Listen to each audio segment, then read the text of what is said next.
Aleister Crowley, el brujo mayor. Su vida se conecta con Winston Churchill, Adolf Hitler y muchos otros personajes históricos. Un ocultista que dice haber entrado en contacto con extrañas fuerzas que lo llevaron a transformarse, que lo llevaron a conocer el mundo de lo sobrenatural. En esta ocasión, aquí en Masters del Misterio, tenemos un invitado especial que nos va a contar los secretos de Aleister Crowley.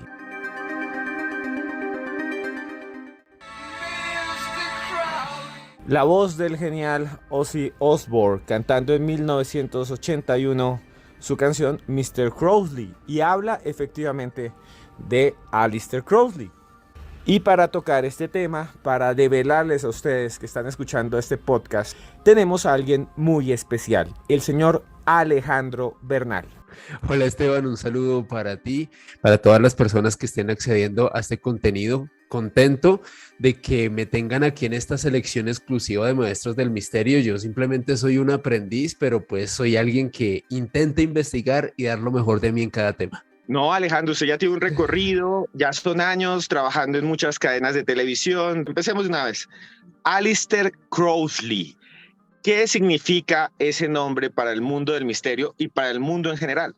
Pues Esteban, estamos hablando, me atrevería a decir que uno de los ocultistas más grandes del siglo XIX y también una persona sin la cual se entendería lo que hoy en día es el satanismo. Aleister Crowley, me atrevería a decir que en pleno año 2022, independientemente de ser una figura muy importante en el mundo de los conocimientos ocultos, de los ritos oscuros, de los libros de magia negra, es también, me atrevería a decir, que una figura contracultural hoy en día, sobre todo muy utilizada en el ámbito del rock y el metal extremo. Ha sido una figura recurrente, muy admirada por personajes como David Bowie, Ozzy Osbourne, integrantes de Led Zeppelin, bandas como Behemoth y demás, pero que hoy en día ya tiene otra connotación, un hombre con una vida llena de excesos, llena de excentricidades, pero que al menos para mí, y esa es la forma en la que a mí me gusta ver a Aleister Crowley, un tipo que siempre intentó romper los moldes de la sociedad en la cual vivió.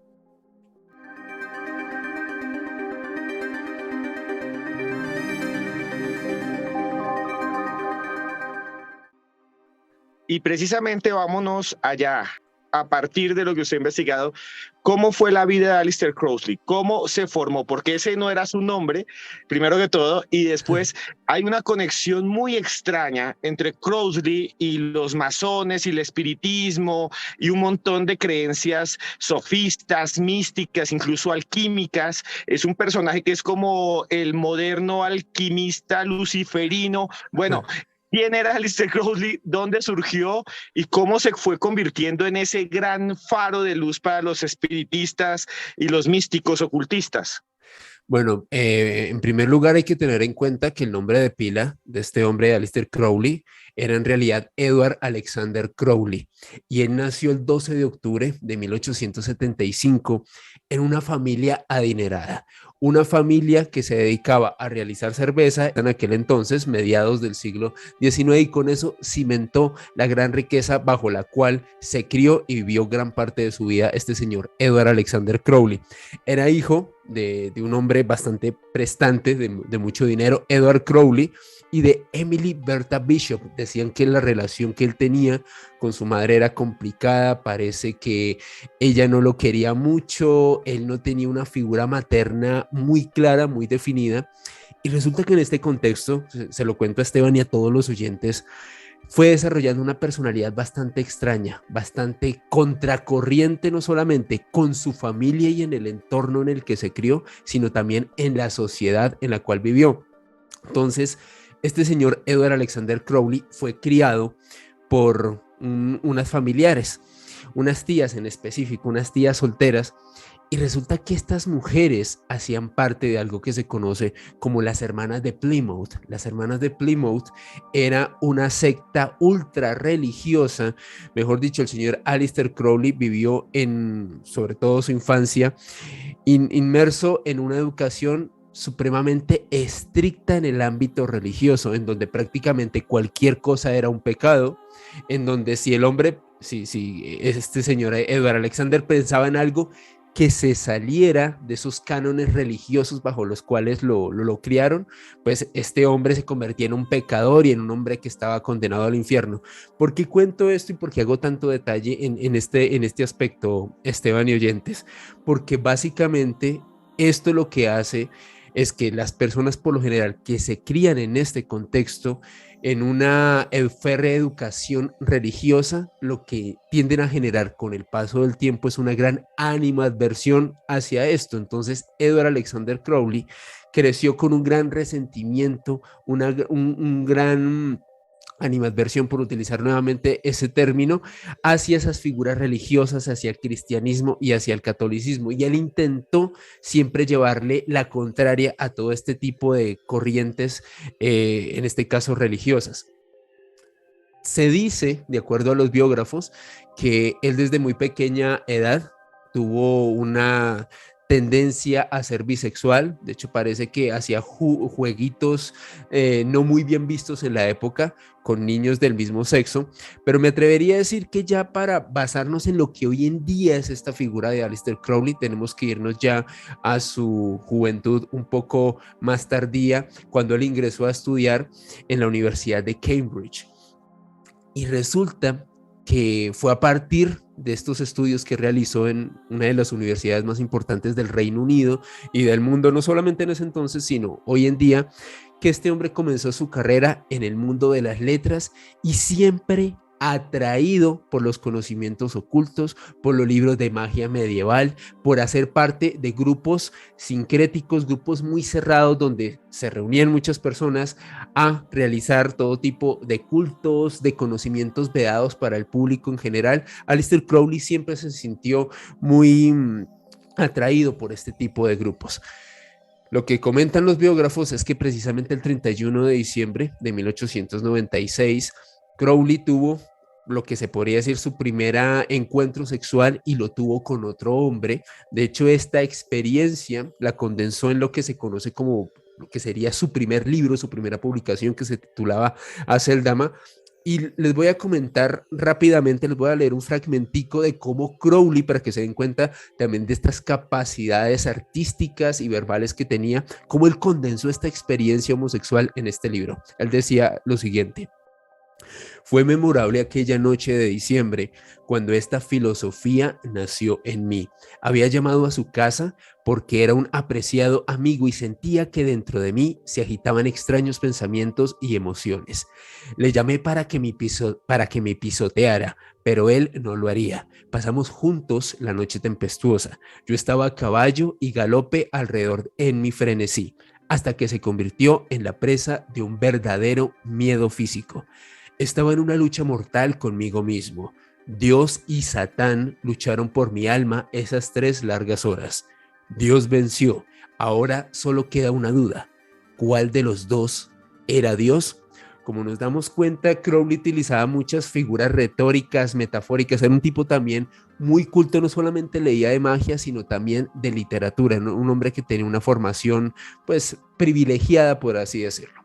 Ahora, después de esta experiencia que le sucedió en ese fin de año, ese 31 de diciembre de 1896, tenemos que irnos a un hito importante en la vida de este ocultista.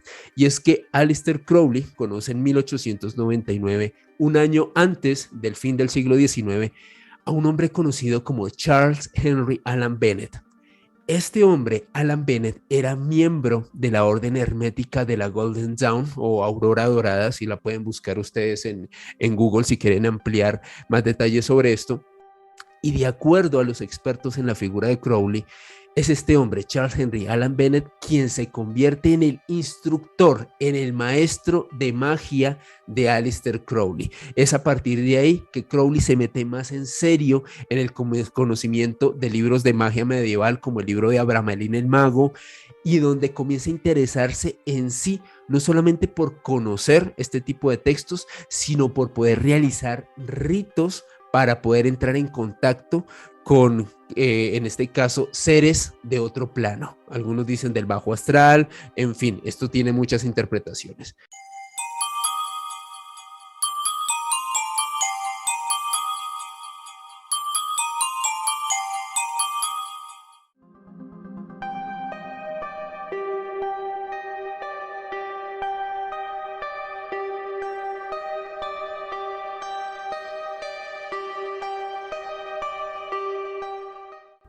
Bueno, Alejandro, como usted nos comenta, esto sí es impresionante. O sea, era un personaje que quería abrir portales, que buscaba libros ocultistas, grimorios de magia negra, pero que termina, y esto es sorprendente, comprando una finca, una propiedad a orillas del mismísimo lago Ness. ¿Cómo fue esto? Cuéntenos.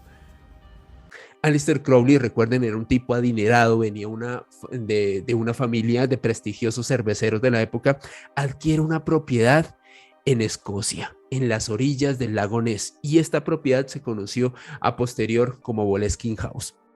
¿Qué sucede en Boleskine House? Haciéndolo en contexto rápido a los oyentes. Bueno, esta zona de Escocia es una zona llena de misterios, de enigmas, de historias de criaturas mágicas, no solamente como el monstruo del lago Ness, sino de gnomos, de duendes, de hadas. Tiene una magia especial este lugar. Y aparte de todo, resulta que en el lugar en donde se encontraba esta casa que compró Aleister Crowley, él se sintió atraído de adquirirla porque de acuerdo a los lugareños, en la Edad Media ahí quedaba un monasterio en el cual murieron calcinados tanto el párroco que lo presidía como algunos de los feligreses. Y como recuerden, Aleister Crowley sentía mucha animadversión por el cristianismo y las figuras religiosas. Él pensó que ese era un lugar idóneo para instalarse, comprar esta casa y realizar un rito. ¿Por qué? Porque Aleister Crowley estaba obsesionado con invocar una criatura fantástica, o al menos una entidad de unas connotaciones bastante importantes que se encontraba en el libro de Abramelin el Mago.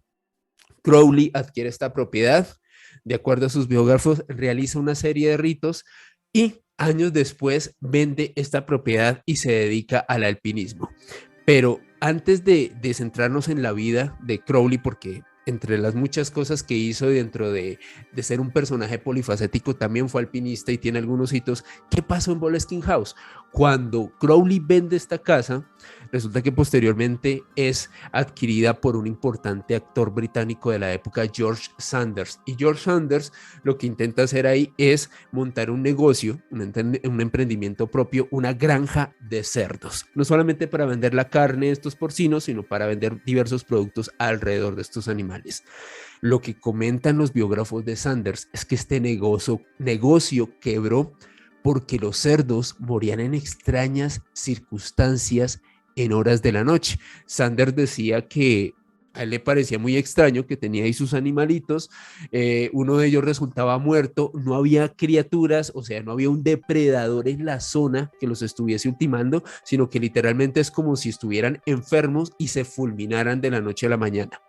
Sanders vende esta propiedad, luego la adquiere un veterano de guerra británico, un hombre que participó en la Primera Guerra Mundial, y este personaje se termina suicidando en la misma habitación en la que pernoctaba, en la que vivía Aleister Crowley, de manera extraña. Luego esta propiedad se hace aún más mítica, se hace más legendaria, porque en el año 1970 es adquirida por Jimmy Page, el famosísimo inventado guitarrista de Led Zeppelin. Resulta que Jimmy Page conocía esta historia de Aleister Crowley, lo admiraba muchísimo. Jimmy Page siempre fue un gran fanático del ocultismo y obviamente sobre la figura de Crowley sentía mucha admiración y demás. Adquiere esta propiedad y lo que tanto Page como algunos miembros de Led Zeppelin comentan es que en esta propiedad se compusieron las primeras notas y acordes de lo que hoy en día es Starway to Heaven, quizás una de las canciones no solamente más importantes de la historia de la banda, sino de la historia del rock.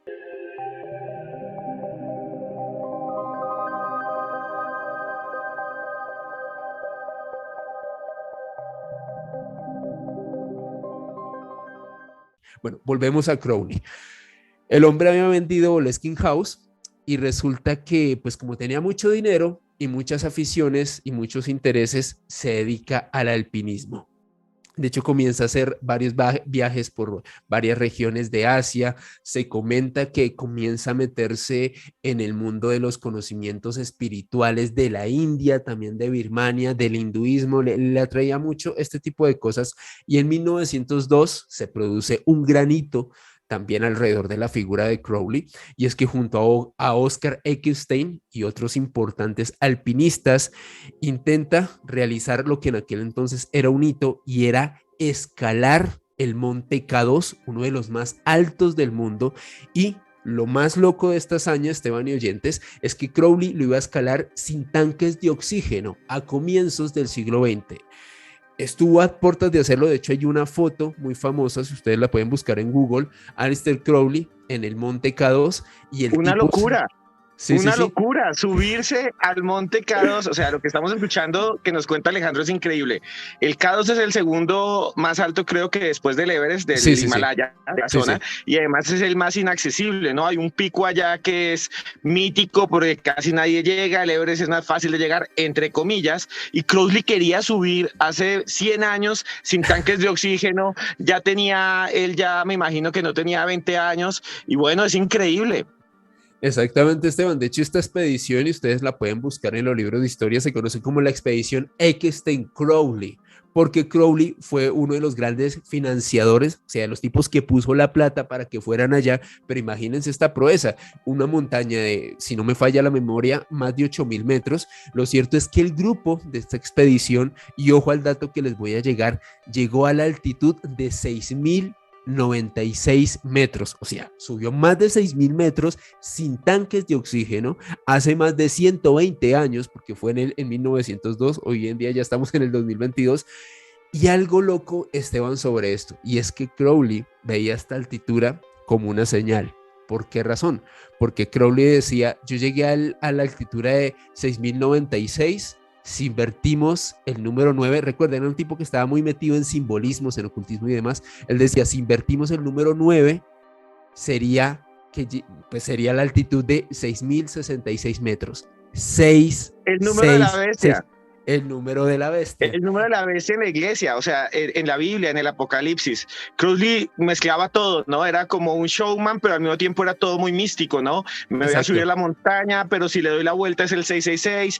Y él mismo a veces decía, yo soy la bestia, ¿no? Él mismo se caracterizaba o él creía o él decía que tenía la revelación que él era la bestia.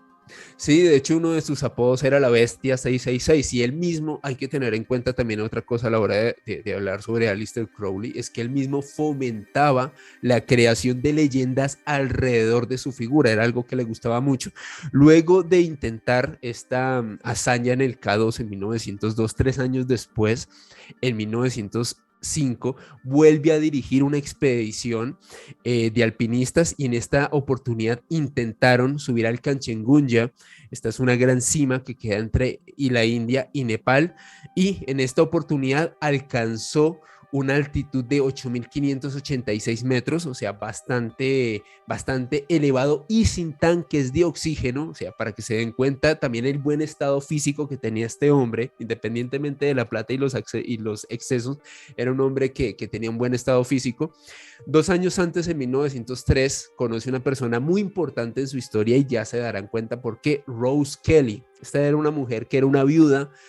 Crowley la conoció, se sintieron atraídos, se fueron a vivir juntos y terminaron pues conviviendo. Se convirtió en su compañera sentimental. De hecho, también sus biógrafos comentaban que Crowley era un excelente ajedrecista, practicaba la caza, era un hombre que mantenía muy buena actividad física. Ahora, sucede algo que para mí es un antes y un después en esta historia, y es la creación, la escritura de lo que Aleister Crowley denominó el libro de la ley. El libro de la ley es para las personas que practican una filosofía, una forma de ver la vida que se llama telema. No me atrevería a decir que es una religión, es más como una filosofía, una forma de pensamiento en la cual se aglutinan algunos, que se llama telema.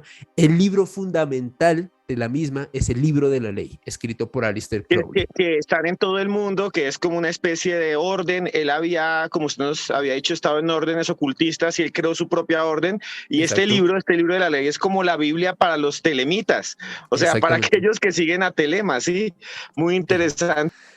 Exactamente. ¿Y qué sucede y cómo se escribe el libro de la ley de acuerdo a Aleister Crowley? Tenemos que viajar a comienzos del siglo XX, 1904. Resulta que Aleister Crowley, en compañía de su compañera sentimental de aquel entonces, Rose Kelly, deciden hacer un viaje al Cairo. allá a la capital de Egipto. Y el propósito de realizar este viaje es que, recuerden, Aleister Crowley era un tipo que siempre estaba en búsqueda de intentar contactar con entidades de otros ámbitos, de otras dimensiones, de otros planos espirituales. Y sucede algo muy extraño, Esteban y oyentes.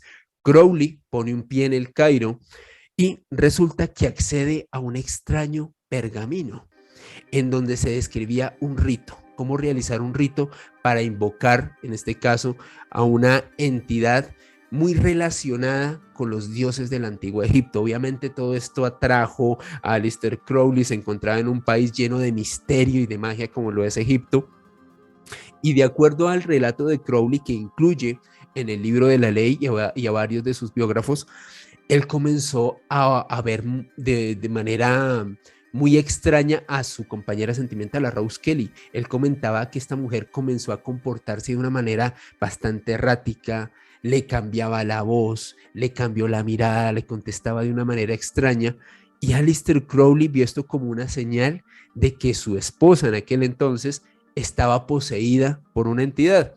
Entonces Crowley, como era un hombre lleno de símbolos y que le encontraba buscar señales en todo lado, se la lleva al Museo del Cairo y le dice, bueno, si usted es un espíritu y si hay un espíritu dentro de usted, señáleme una pieza aquí en el Museo del Cairo, una pieza, y con base en esa pieza yo miraré si usted me está diciendo verdad o simplemente está actuando, está haciendo una pantomima. Resulta que su esposa en el Museo del Cairo, sin haberlo visitado antes, Rose Kelly nunca lo había visitado, se quedó detenida en un lugar y le señaló una de las piezas que se exhiben en el Museo del Cairo. La pieza que le señaló Rose Kelly a Aleister Crowley era la estela de la revelación. No, sorprendente. Cuando Aleister Crowley se acercó a esta pieza, la nomenclatura con la cual estaba numerada dentro del Museo del Cairo era nada más ni nada menos que 666. Era la pieza 666 en el Museo del Cairo. Entonces Aleister Crowley, de acuerdo a su pensamiento, lo vio esto como una señal indefectible de que su esposa estaba en posesión y de que tenía que realizar la invocación que le decía este pergamino.